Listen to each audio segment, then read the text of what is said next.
So, Peter, thanks for joining me on the Lived Experience today. And just want to say thank you for reaching out and for coming across Instagram and messaging. And here you are and about to share your story. So, do you want to start off with a bit about yourself and what made you want to reach out today and share your story? Thanks, Joel, and thanks for having me on the podcast. And yeah, absolutely. I just really, for me, talking about recovery and having that narrative and story of kind of recovering is, I think, really important. And obviously, the clinical aspect of the mental health system, there's a lot of issues with that, and I think there's a lot of stuff outside of that really has to be addressed in terms of focusing on personal recovery from someone telling their story. So from my perspective, my story is empowering to other people. So that's really why I wanted to reach out, get involved, and have these kind of key discussions with people like yourself that are promoting the recovery movement. Yeah, and talking about lived experience and mental health. Yeah. Awesome. So do you want to talk a bit about your story then, a bit about your background? Yeah, absolutely. So basically, I'm 29 years of age. I was born in Swindon in England. So I come from like a Polish background, and when I was growing up, sort of when I was young, I started experiencing sort of mental health symptoms when I was probably quite young. I would say maybe 5 or 6 or 7, so anxiety and things. And as I got older, then I kind of got labeled with this kind of autism diagnosis, ADHD when I was older, started abusing alcohol when I was 15, had a lot of sort of emotional dysregulation issues, a lot of violent outbursts and things like that, a lot of social dysfunction. Again, it's hard to pinpoint different causes and stuff that's going on with that. But it kind of affected my life for a long time. And at the age of 23, basically, I got sober. So that was over 6 years ago now. And that was really the start of my recovery. So since then, I've been through a lot of transitions, a lot of different things that I've had to address in terms of my background and life to really kind of get to where I am now. I'm still, I would say, in recovery, of course. It's not something that kind of cure. It's not a cure. So I'm living better. I'm able to manage my symptoms a lot better. So that's really where I'm at now. And yeah, there's lots of different chapters within that story, different things to discuss. So yeah. Awesome. So what prompted you to get sober 6 years ago? So for me, it was just like I was stuck. Do you know what I mean? My life was just on a vicious cycle. Do you know what I mean? Getting arrested from drink-related things, just having a lot of social dysfunction with drinking, and I wasn't developing. Do you know what I mean? I wasn't able to move forward in those key life areas that young people need to move into. And I think that for me, that's the worst aspect of illness from my perspective. When you're stuck in that, you're not developing normally. You're not having those experiences. You're not empowered, So just being stuck and facing the same issues of alcohol abuse, social issues, not able to take any control of my life, stuck on that repeat. So when I got sober, it was by force. Do you know what I mean? It was just being stuck at the end of the line for me. You know what I mean? So yeah. Okay, so you just had a moment where you said enough's enough and we'll do something about it. So just a line in the sand. All right. Yeah, I mean, I had loads of those moments before, and I think it was really getting the right help. Do you know what I mean? I mean, I came in through the 12-step program, but I was getting help through different stuff before that, local council services, but that was the first time that there was like a structured program. So that structured element of it was really important for me, something that I needed to keep doing repeatedly in my life. So I still go to meetings now. So for my recovery, that's something that's really built up upon those routines and habits. Without that, kind of, I go backwards. Let's talk about, sorry to interrupt you, but I want to catch on something you just talked about before in your story. You said you had, was it anxiety as like a 6-year-old, or do you want to talk about that youth side to mental health? Because I think this is something which gets dismissed a lot, right? Like I've posted a few videos online before where I had another lady said she had depression and anxiety at 12 and 13, and yet all blokes jump on and say some dismissive things. So maybe do you want to talk about that as a young person, about that sort of thing, and maybe elaborate on that? Yeah, so for me, it was just like a feeling of unease that started when I was quite young. It's hard to say when it exactly started. I think it was always there. And as I was getting older, I was becoming aware that this was not normal. And I started to have this kind of obsessive mind and focus on like health concerns. And I didn't really understand like what was going on. I thought I was having something wrong with my heart. I thought that there was something, I might get some kind of cancer in my brain and stuff like that. So there was a lot of this kind of obsessive focus around certain health concerns. And I think looking back now, my experience of anxiety is totally different now, but there was a lot of, like, let's say, social issues in my family where, I felt like I needed comfort, or I needed some, I felt like I couldn't talk about certain things to my parents. So those stresses were building up. So when I felt like I wasn't getting that support, I think the anxiety was a response to that, realizing there was something wrong and feeling not comforted in myself. So that's something that I've had to address through my recovery. But as a kid, it kind of went through like physical causes, like physical fears of having various illnesses, but I had always had this overactive mind, you know what I mean, hyperactive mind. So that element, I think, made the anxiety worse as well. Yeah. And the way you dealt with that was to drink alcohol, was it? Or how would you, yep. Yeah, I mean, when I was younger, obviously, I started drinking when I was 15, but before then, I just kind of was telling people there's something wrong with me. Do you know what I mean? I'm not feeling normal. I'm feeling, I don't know if this is a normal experience, but I'm feeling like this, So at 15, I started drinking, and that's really when, when I found that, obviously, it was like a cure. I felt that made me feel good, and the problems for me were already really building up before then. I was already destroying the house. I was already violent towards my parents, a lot of self-destructive behavior. So I was breaking my own stuff. And that those behaviors kind of continued for a long time afterwards. Yeah. So 15 was the beginning of the drink problem, really, I think, aggravating the emotional dysregulation that was already going on. Yeah. And when you told people about your having issues, what was the reaction, or what was the responses you got? I just think that, like, with my family, they didn't really understand what to do about it. So I went to the GP, I think, general practitioner, which is like the first point of call. They investigated the physical causes of what maybe, is there something going wrong with his heart? And again, it was, no one really, they kind of said this anxiety, but no one really explained anything further than that as to what was going on, as to what could be causing that and what could be done about it. They just said, you're probably too young for medication. And that was really it. I think, there wasn't much else that could be done at that point. Is there much in, I don't know too much about England, but is there much in England by the way of youth mental health? So in Australia, we do have youth mental health organisations and things like that, which Yes. sort of create a bit more awareness. But is there stuff like that in England that would have helped or now? Or? So there's a specialist service, CAM, so basically children and adolescent mental health. Yeah, so that's like a specialist service. And again, going to the GP, and there was no referral through that route at that time. I guess the case wasn't severe enough for them. It just didn't happen. Yeah. Okay. Now, do you want to talk about the work you do now? So Yeah. what's your role in lived experience, and what do you do in it?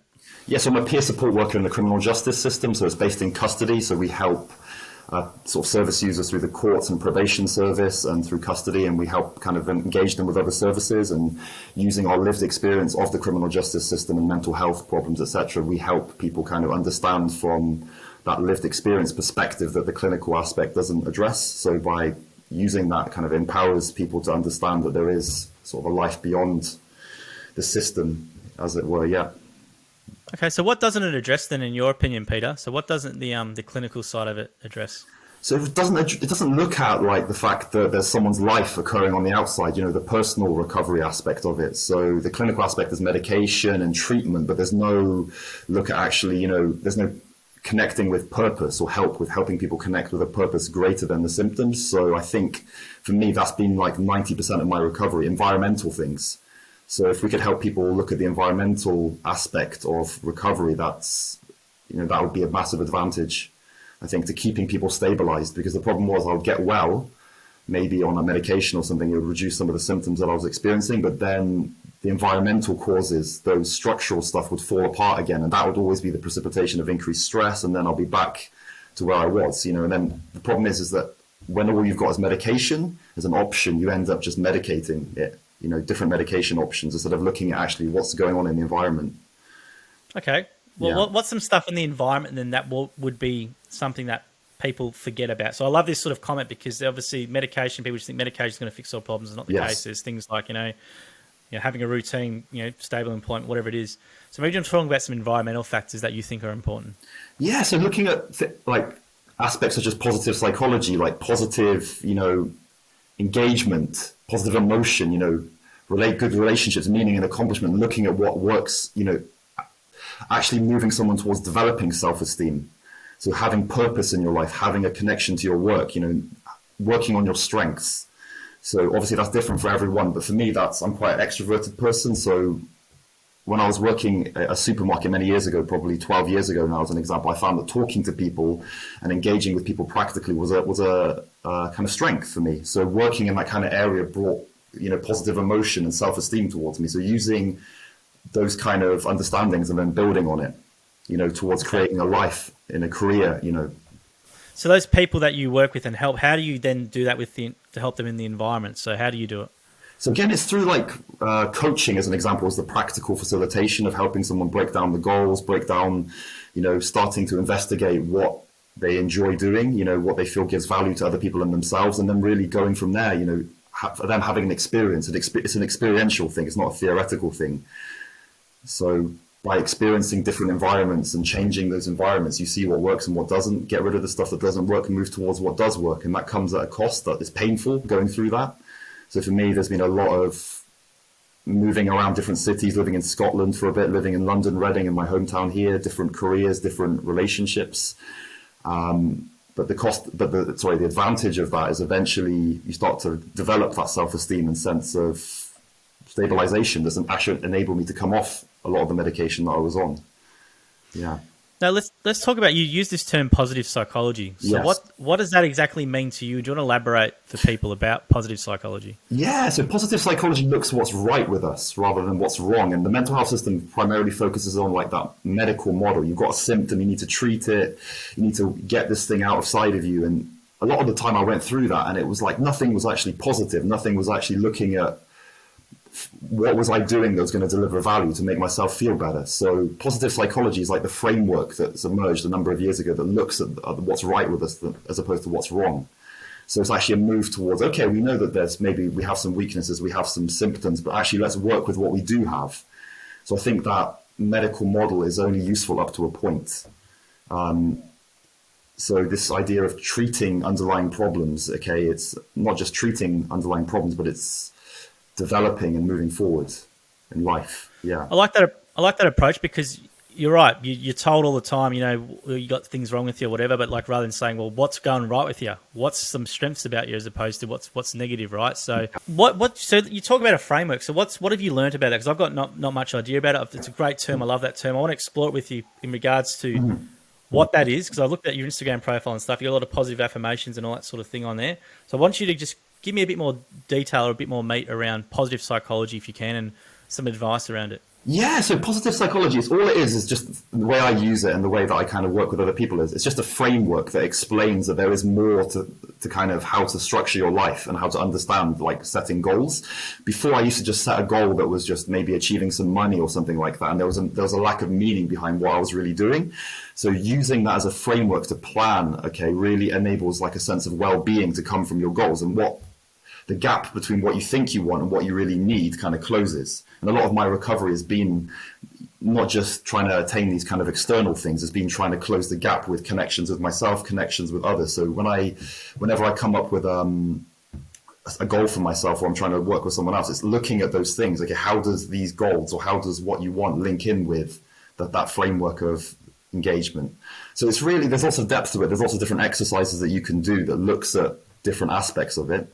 But really, it's just being aware that there's more to like goal setting and going forward than just pulling something out of the thin air and thinking that you want it. Yeah. Okay. Can you maybe give one example of one exercise for people so they can get a bit more context around it? What would be an example of an exercise? Yeah, so there's like a strengths inventory. So there's different types. There's different ones that you can do. I can't specifically name the ones off my head, but I've done actually I can. There's a Clifton strengths exercise. There's a values exercise as well that I've used. So really understanding your values is understanding what's missing in your life at the moment. Okay. And then once you know that, then you can kind of work towards that. And I found that when you're missing, your key values determine your biggest gaps, and your biggest gaps really provide the biggest motivation towards what you should be working towards, and actually what you find that you ultimately end up working on. Yeah, and then obviously understanding your strengths in terms of an exercise really helps you to kind of clarify that before you start moving in a direction. Yeah. Now, you use this framework, you work with the criminal justice system, right? So yes. you sit down with people who use this. So what's their sort of perspective on when you're talking all this positive stuff to them when they've probably got a lot of negativity and all that sort of stuff thrown at them? So yeah, just to clarify, so within the criminal justice system, that's not the primary model that I use with them. Obviously, the work situation, the peer support work, that's more the lived experience aspect and linking in with services. However, I do bring that sort of, from my experience, element into that kind of in an informal basis. But obviously, a lot of them are trapped at a certain level that they're just not able to get beyond, unfortunately, to be able to kind of have this discussion. And I think recovery is difficult. That's the reality of it is. It is tough. So someone has to be in the right place to be able to take that advice on. And obviously stabilizing certain structural stuff like employment and maybe housing, other things first before you can start to address some of these later things. So these are only things I've started to address later on in my recovery. At the beginning, it was just trying to keep employment, trying to keep well, trying to keep my routines up. So it's difficult when you're speaking to someone, of course. You know, emotionally, they can feel like that gap. You know, you're trying to discuss something to someone and they're just not able to understand. They can't really relate to what you're talking about. And I understand that myself. You're talking to people about what's going on and there's a confusion there. There's a misalignment with what's going on. There's my experience, how I'm experiencing things. And then people are saying, it's okay, you know, try and take these steps forward. But when you're stuck in that hole, it's much more difficult to move forward. So that's the emotional element that's different, I think, from the structural stuff. The structural stuff only provides help later on when you're able to the structural stuff's needed from the beginning, but these later concepts like positive psychology, it kind of works best, I think, once you're stabilized at a certain point, yeah. Okay, now do you want to talk about recovery? So go in a bit more detail about your thoughts on recovery. I presume they might be a little bit different to most. So let's talk about recovery from your perspective, and what you think needs to change in sort of the narrative around it. So obviously, separate the addiction recovery from the mental health recovery. So for me, the mental health recovery has probably been the biggest thing that I've had to address. Okay. So when I was sober, I found that after a couple of years, I wasn't doing too well. Okay. And so I got rid of some of the underlying problems with the drinking, but I'm still suffering emotionally. So as I was saying, the biggest things probably is looking in the environmental changes. You know, that's the only thing that you can adapt really to help yourself, I think, ultimately. Yeah. Well, more just, let's say from your personal experience, so environmental factors for you and your recovery. So let's go back again to mental health. So mental health with recovery. Yeah. Obviously, you know, you might talk to a psychologist, you might take your medication every day. Yeah. But obviously there's a lot more to that. You know, so you've mentioned environmental things and stuff like that. So what was it in the environment that you changed? So I think looking at having purpose, that's the main thing. Okay. So you're connected to the work that you're doing. So that's kind of an environmental thing that I look at, because it's how you're spending your time on a daily basis or weekly basis makes a big difference in terms of how you're feeling. What else in terms of the environment? So having, let's say, good relationships, having a good support network that you're surrounded by is really important as well. And that made a big difference for me, because when I was isolated, that's when stresses would start to build and I wouldn't deal with problems. I wouldn't have a different opinion. So for me, building a network in the environment, of key people to talk to is really critical. And for a long time when I was trying to get well, it was hard to find my people, because some of the experiences that I was having, people weren't maybe understanding or able to relate to it. So, you know, having a good network, having purpose, you know, those kind of things. So how do you find purpose, or how would you suggest someone finds purpose? Because it sounds like, even though it sounds like it's a bit vague, I guess, how do you find your purpose? But like, to you, can you maybe talk about what is your purpose now, and how would you suggest someone who doesn't maybe think they have a purpose to maybe try and find it, or what could they do to best find that sort of path? Yeah, my purpose is really getting involved with recovery, okay? And that's a whole bunch of things. It includes having conversations like this, working as a peer support worker. It's a whole lifestyle.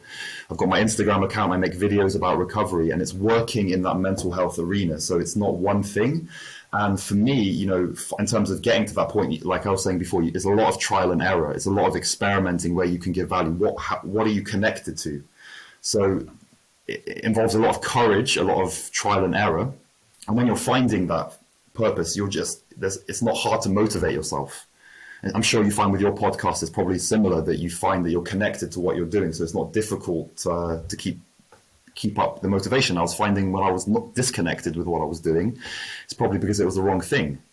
You know, so I took the lessons from each failures moving forward, but I was finding as I was getting more and more connected to what I was doing, my sense of needing to be in control of the situation, and in terms of being okay with failing, was getting easier. You know, that's how I was feeling emotionally as a result of those changes that were happening. And so when I was failing before, I couldn't stand the feeling of failure. You know, I felt like that was it, because I'd had so many experiences of dropping out and so many bad things happening. But when I was moving forward, I was finding that my resilience was increasing. So yeah, those are kind of key general areas probably to focus on. Now you work with a lot of people in this. I think you do. Do you do coaching or something in this? I looked at your thing. Is it coaching you do or? So I do coaching. Yeah, that's it. Yep. Yep. So Outside of peer support work. Yeah. Yeah. Outside of your peer support work, you do coaching. So maybe you can talk a bit about what's involved in that, and what do people come with problems specifically for you to help them with? What are they coming to you with? Yeah, so a lot of people are stuck within the kind of mental health problems and finding purpose in their kind of career. So it can be a range of things. So it's helping really using your strengths to kind of stabilize with your career, okay, linked with the kind of trying to help those stabilize the environment with those things in positive psychology that I was talking about. So finding the meaning and accomplishment in your life kind of helps stabilize those symptoms or lack of purpose that some people are feeling in their lives, the disconnection. So that can be less severe mental health problems when people are suffering kind of general anxiety issues. Yeah. Okay, and what about the separation of, let's say, someone might come to you who's got a really good career and a lot of money, but they don't have any purpose or whatever, right? And there's a bit of a disconnect between they want to be doing it, but they're probably sucked in with them, have a big mortgage or something, and they've got the car payments and stuff like that. Have you had any situations like that, or how would you advise to deal with that? So there's not I can't think of any specific cases when someone's had a lot of money and has come and there's been in that particular people. A lot of the people that I've worked with are kind of younger adults or people maybe in their early 30s that are having those career transition issues. But again, it's starting to look at what you value and what your strengths are, okay, and looking at what, taking someone on a path, okay, through that and understanding what's going wrong. Obviously, everything starts with a problem. So it's like, where are you at the moment? Understanding that problem, spending some time with it. And, okay, maybe, you're working too much, but is the money making you happy? Are you connected to what you're doing? How do you feel about that? And often the sense is if someone has a lot of money, maybe they're not passionate about what they're doing. They focus on their career so long, but they've neglected other areas of their life, So really it's helping people understand, even have a vision for what they want as a primary goal so that they can make those changes through the structural element of coaching. So there's that emotional element with someone, getting someone to understand through questioning, etc., to understand where they're at. Yeah. So what are you finding from people in their early 30s? So early 30s or that sort of late 20s sort of range, is it something where they need the fulfilling work, or what's the sort of thing that you can sort of sense? Yeah, so I was working for a time with people like PhD people. So again, they were just a lot of PhD people are very motivated and ambitious to succeed from the external sense, and they push themselves a lot, but they don't take the time, I think, in their 20s or in their 20s, they're pushing for those career goals, but they don't, as I was saying, take the time to look at what's going on emotionally. So the burnout and stuff that they experience is just really the primary problem with those people. And they realize there's a problem at that point, that they have to start changing some things. And I think that's the point where they reach out. And I think, mid-30s, that's probably the time as well that people maybe peak with their career in certain aspects when those pains kind of catch up with them. Yep. Yeah. Now, what's the landscape in the UK in regards to mental health? Because in Australia we have a lot of mental health awareness, but it's a very surface level thing, and it sort of just tends to focus on generic depression and anxiety. So what's it like in the UK from a mental health awareness? Is there a lot of awareness around it? Is it something where there's a lot of days for it, or what's the sort of general mood with it? Yeah, so I mean, I'm not specifically actually linked in, or I don't have too much specific understanding about organizations. I know that there's advocacy groups and people that deal with probably like lower end anxiety and depression and things like that. There's organizations like Mind that deal with like a lot of self-help things. And then there's maybe some more specific ones based around maybe like neurodiversity and specific disorders like bipolar disorder as an example. But I'm not too familiar with those. I haven't personally used them myself. Yep. What's the sentiment of like mental health or having these discussions amongst your friends or your peers over there? Is it something where you've noticed people are talking about it more? Is it still very under the radar or something not spoken about in the common daily life? Or yeah, I think a lot of people are talking about it now, especially in this age, especially male suicides and male mental health. And obviously that movement in recent years has been, males have felt stigmatized and unable to talk about their experiences. I think that there's definitely open more discussion around that, okay, and more understanding and legislation and stuff that's put in place around these specific issues that people are finding, especially in the workplace as well. Okay. So there's discussions that, yeah. So what's your sentiment, and then what's your best advice to someone, let's say, late 20s or 30s? Obviously, you've said, go maybe speak to someone like yourself about trying to find a purpose, but because what you've done is to be 6 years sober is very impressive, but to have that moment, that line in the sand where you pull yourself out of it and you have a pathway forward, like what was your plan of attack? How did you go about back in that time when you made that decision? What were your steps you took to go about changing your life? Because a lot of people don't, and Yes. you were able to do it with yourself. So how did you do it? I mean, again, it all starts with the problem. So if I continued where I was probably going to die or end up in prison. Like some of the behaviors that I was doing when I was under the influence was kind of outrageous stuff, So there were some elements that I started to address previously to getting sober in terms of achieving good academic results. Like I got a first class at university and I was determined to keep pushing forward. And I just think it was that determination and resilience, okay, and the courage to move forward that enabled me over time. That's the only thing that's really worked for me is courage, resilience to keep taking actions forward and time.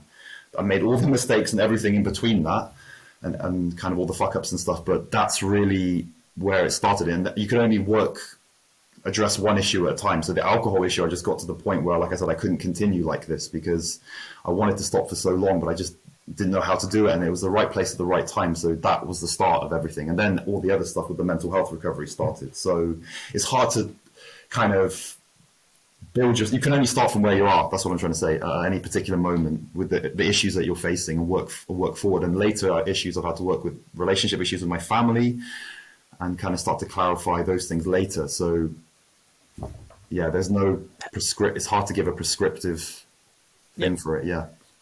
Well, how are you able to stay on track? Because I presume, it can be very easy to fall back in old ways and it can be. So how were you able to keep yourself on track? Was it something where you had things written down, or you just had that relentless drive to just keep going with what you're doing, or how did you stay on track? The question is, there's been a lot of times that I have dropped out, even in the 6 years, okay, to unemployment and issues with that, and so many medication changes, even in my period of 6 years sober. So it was really just getting outside help and really understanding the problem in my own head, what was going on, and then really getting clarification about what I needed to do about it.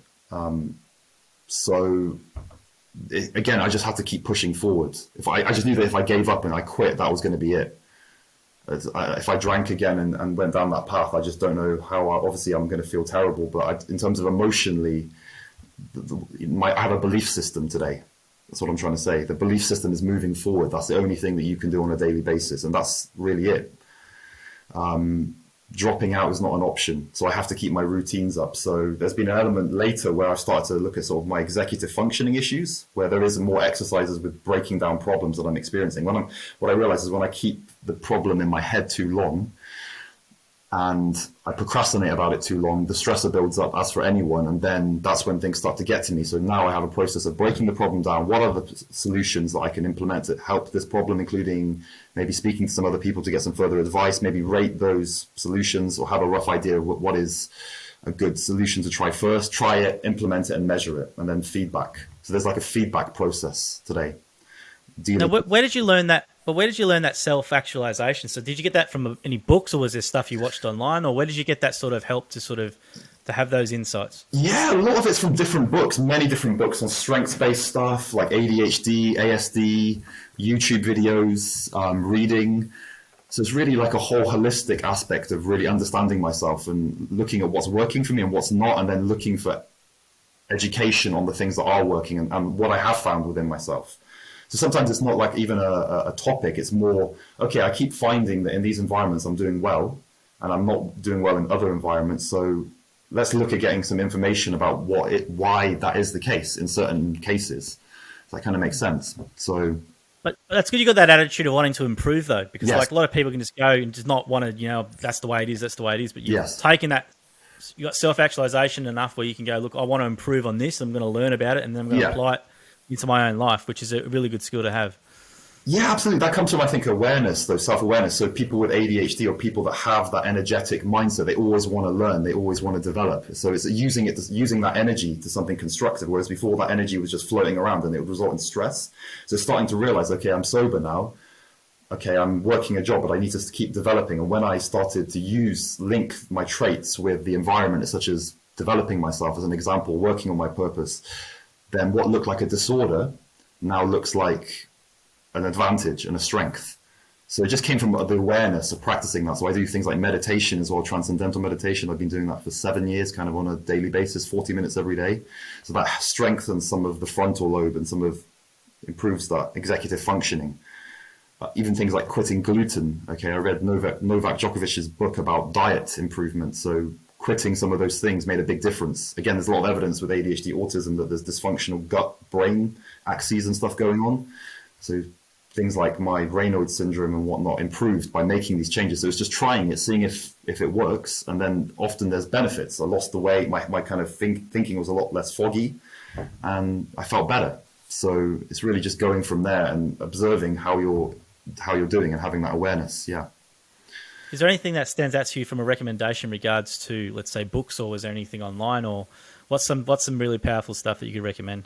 God, there's a lot of different stuff. I've got so many books in my Kindle app, it's hard to recommend specific ones because I know the names of them, but I don't know who they're authored by, so it's probably not going to be any use. But one is about values, strength-based, or even relationships, okay? That's a whole spectrum of things like looking at attachment, looking at some aspects of spirituality, even books on like narratives of people recovering. Okay, so I've got books on autism, books by Temple Grandin, on understanding like how people survived through those conditions. So that kind of gives the emotional boost when I read those books, you know. The narrative. You've done meditation. Sorry, you go. Yeah, go on, you go ahead, yeah. I was going to say, it's pretty impressive because I'm with meditation for me, I'm always in and out. Might be 30 days and not in and out, but you've been able to do it for 7 years straight. Yeah. So how have you stayed on track for one? And is there any apps or something that you use that you recommend? Or so again, it was the understanding early on that part of the issue with the ADHD was I was going all over the place. There was no consistency being built, and to be successful, I need to be consistent. So I started using like my phone, okay? You know, there's like a notes section on the calendar of an iPhone, you know, for each day, there's like so I started writing in every day as a behavioral change kind of paradigm, times 2 20-minute meditation. Okay, so I kept doing that for about a year. So the act of doing that built up the routine. So now it's not, I cannot not do it. It's built in, it's structure. So that's an element of the behavior change thing that I was realizing works. And I realized that it's better to do smaller amounts of things consistently rather than trying to do so much and then drop out after 3 months, because that's what kept happening. It's like intense mental focus on something for 3 months and then I drop out. And then I feel like shit. So basically, I was trying to start to use these behavior change strategies for making long-term progress. So I do exercise 3 times a week. That came later. The meditation, not eating gluten foods, doing my 3 meetings a week. I started walking even between those days that I don't exercise, you know, formally at the gym. So that helps me again. And then connecting with people, even like relationships, building in routines for that, not keeping isolated for too long. So that's like some of the structure. Yeah, I think they're all important. And I think, as you said before, people, when they have a mental health condition, they just want to, if I can go to a psychologist or a medication, that's going to fix it. Yeah. Whereas all those things you've mentioned are completely stuff that you can do in yourself. And that's such a big contributing factor. And the gluten thing's interesting. I've never heard anyone mention that before, but that's a pretty important thing. They're obviously finding a lot more about your gut health and how that's very important to how, you know, affects up here. And I think that's something that's not mentioned a bit. So maybe you've got a lot more knowledge about it than me. Maybe do you want to talk a bit more about, let's say, the gluten, how that's not having gluten's helped you and that sort of, that research around that? Yeah, so this kind of whole thing started for me a number of years ago where like I was stuck on the medication again. I was overeating, so I was taking all these sedative medications. I've also had chronic sleep problems, okay, that's been diagnosed now. So as part of that, when I was taking these medications, my weight was really fluctuating and I was putting on a lot of weight. So I thought it's something to do with the medication.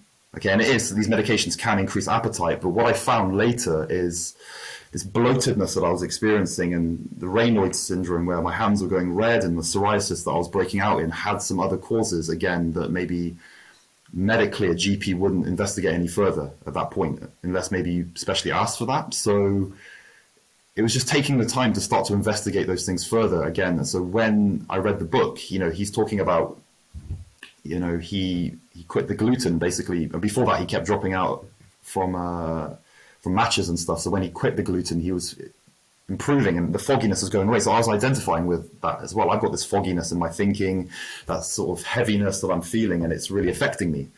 And then I just tried it, okay, and gave it a go, and there was a massive difference, okay. So my thinking was clearer, I was more energetic, I lost the weight, I was just feeling generally better. You know, my gut wasn't kind of churning all the time. So from that, I just realized there's something going on here that is not in common knowledge. So being willing to try these things, I think, is the key thing. There's so many things out there. If we just try and we investigate and have an awareness of what's going on with us, that we can branch out into so many different areas if we got the basics right in terms of keeping up key structural stuff. Yeah. Okay, so what would be a framework for someone? Someone has, let's say they've got to identify their issues first. It might be, as you mentioned, they're sleeping, and you mentioned a few other things. So, right, identify that, let's say, parent category. And then you'd, obviously, if you can't get your doctor to help you, whatever, you would then have to literally, would you suggest basically just finding as much research you could online or get some books or something and download them about those things and how to improve it? Or how would you do that? Yeah, so of course, getting the key things sorted first, getting advice from other people, reaching out, being willing to have those conversations. I think there's nothing like human connection and asking questions about things. And then really just getting books. Yeah, like as a start to understand it. I mean, I'm someone that probably can't read a whole book from start to finish, but I take the key information and then use that to take the further steps. So I've realized that's part of my profile of, I guess, how I think and work. But really working with someone on the key areas. What is the priority at the moment that you're feeling? Like I was saying, the key values determines what we should work on next. So if my key values now are that I'm isolated and whatnot, I should focus on getting help with how to build a social network. If my key issues are physical health, then I should probably maybe speak to a naturopath or someone that's going to give a different view. So I just want to, you mentioned about relationships. So relationships can get straight. Obviously, if someone's having issues, let's say with its alcohol, with mental health issues, and obviously they could take it out on people, or they could definitely not be as good as what they need to be for those relationships. So how did that play into your recovery, for example, and what's your sort of view on all that? Yeah, there's so many different aspects of relationships that we could talk about. There's elements of needing relationships to get sober, and when you're getting well, you need the correct relationships for that. There's how it has an effect on other people. And then there's obviously the whole communication issues around that. So I definitely think to get well, you need to have the correct people that are maybe somewhere where you want to be. Okay. They're showing you the light, okay, towards where you need to be. And they give you that strength. Okay. And obviously the support, not only the support, but the practical elements of how to do that. So that's looking at like my addiction recovery, you know, working with a sponsor that opens your mind towards getting new ways of working that you weren't working before. So in mental health recovery, that could look like, again, meeting someone at a support group as an example that takes you through some either formal or informal support. Okay. And the effects that we have, talking about kind of on relationships, people around us, again, that's a difficult discussion because I've damaged so many relationships from my mental health. Okay. And I've had to repair some of those relationships. Some of them I haven't been able to repair. And again, going through the process of kind of addressing those through amends is kind of how I've had to deal with it through the program of addiction. Yeah, the 12-step program. Okay. Oh, yeah. So for the 12-step program, it was something where you have to reach out to people and apologize, or how does that all work? Yeah, there's like an amends process. Like one of the steps is actually dealing with that. But definitely talking about the mental health recovery, needing good people around me has been a real key thing that I've needed to have. To be able to, you know, be honest and open with people about how I'm really struggling. And when I was younger, there was a lot of shame about how I was experiencing it. So getting the right people is important. Some of the shame aspect comes from the stigma of mental health, but I think some of it comes from the kind of social aspect of talking about difficult conversations like violence or aggression. So when you've got a narrative of recovery, for me, it's difficult because you're addressing difficult symptoms, difficult behaviors, which are not easy to get good opinions on. Yeah.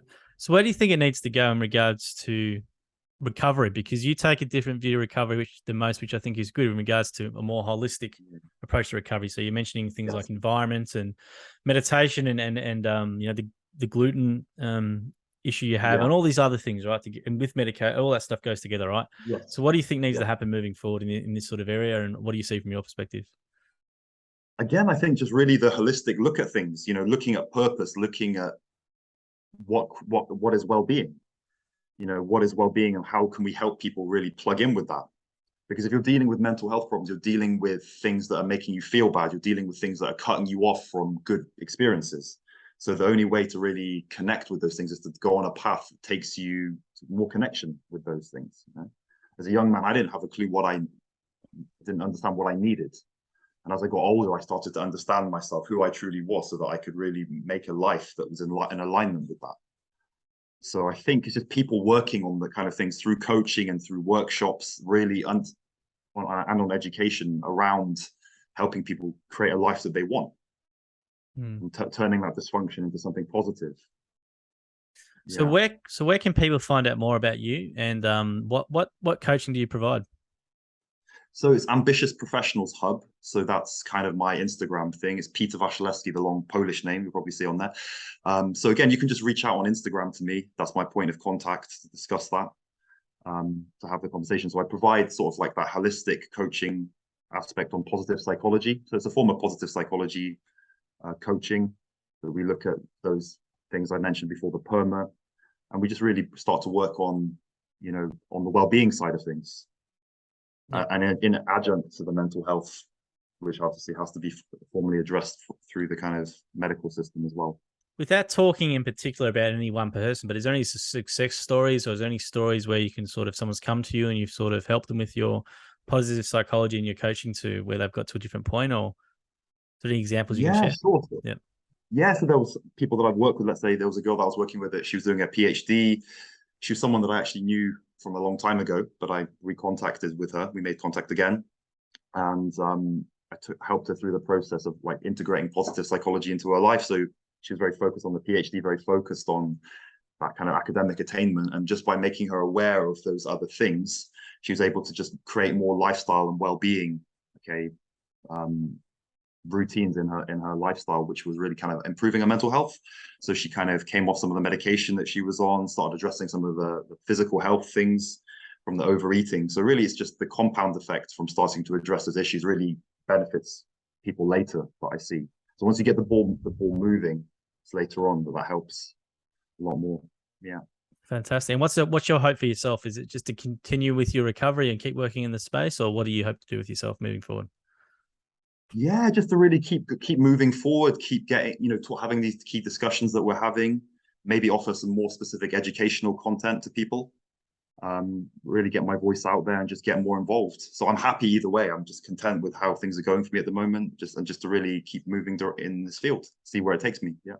Awesome. Well, thanks for reaching out, Peter, and appreciate your time tonight. Brilliant, Joel. Thank you very much. Thanks for the conversation.